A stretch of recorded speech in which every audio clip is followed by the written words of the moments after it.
What's the source? God, the Logos, who is not a creator in any sense of ex nihilo. God isn't a causal force. No. God is just the orderer, the providence, the Logos. See, that's why he's not a theist. A deist? No, a deist even creates. So he's not a theist. He's not a deist. Is he a pantheist? No, because there are other events than the supreme event, which is God. Well, what is he? It's Whitehead. You see, he doesn't fit into classifications.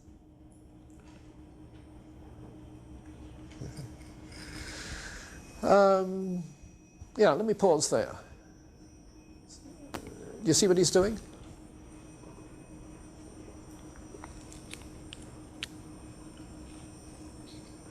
You'll find that these three elements, you see, figure large in his whole metaphysical scheme. The objective data are simply other events, other space-time events, which causally affect the present status of this stream. You see, so there's an intersection of two causal streams. These eternal possibilities he calls eternal objects.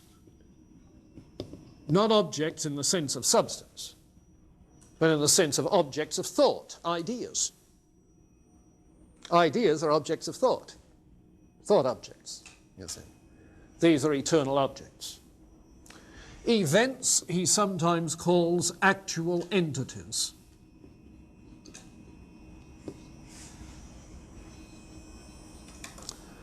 So his metaphysic is a metaphysic of actual entities comprising a space-time process, with eternal objects, which are logical possibilities of what could be,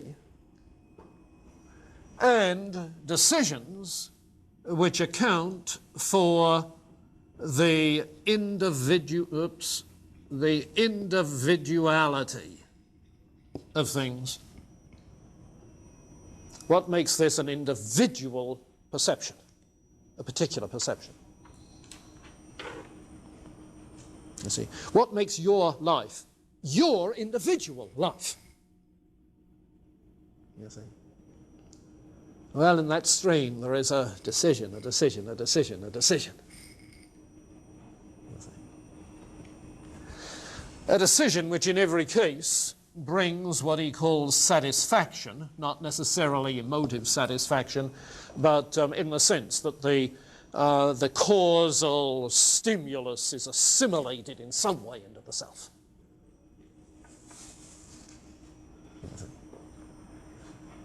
So it becomes an ingredient in the ongoing individuality.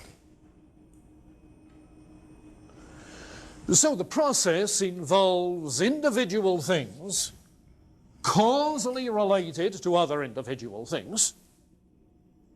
You see? If you like, individual sub-processes, causally related to other individual sub-processes, out of which there is room for all sorts of possibilities, creative possibilities. You see? Only some of which are actualized. And those some are actualized by virtue of the decisions, by virtue of which they're the directions you go in the individual process. Now, this kind of event, then, is the paradigm, and that's where we can understand gradualism. Because while in perception it's a conscious thing, and you have consciousness of all three of those things, at other degrees of reality, it may not be conscious. So that there is a low grade analog to decision, which is not conscious, in which there's nobody deciding, but it's the cutoff point, in which, in the confluence of events, a certain possibility is to be sure. Example. In that beautiful weather we had the week before last, my tulips, beg pardon. My tulips, bulbs in rows up the flower bed in the backyard, were getting to be that high, literally. And my mind was filled with possibilities for a blaze of colour in a few weeks, earlier than ever before in the season. Now, there were other possibilities, of course, that came to my mind. But for the process of the development of my tulips, there were all sorts of possibilities. But then came the moment of decision. That cold snap last week, which froze my tulips, so that as of now, they are limp, dead, sagging to the ground. Okay? Now, there was a possibility all along. And the decisive moment was that deep frost, down to 10 degrees one night. Exit my spring tulips. Yes. And you've got all the same there. You have the given process, in which there are all sorts of objective data that affect them. You see? And depending on the objective data which affect them, whole ranges of possibilities.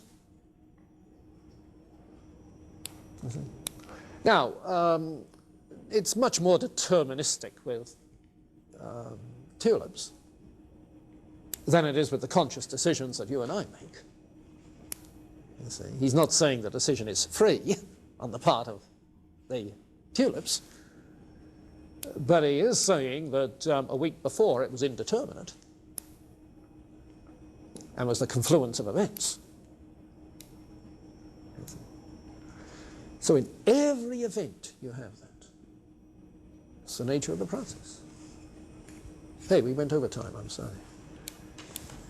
Okay, we'll pick up on this next time.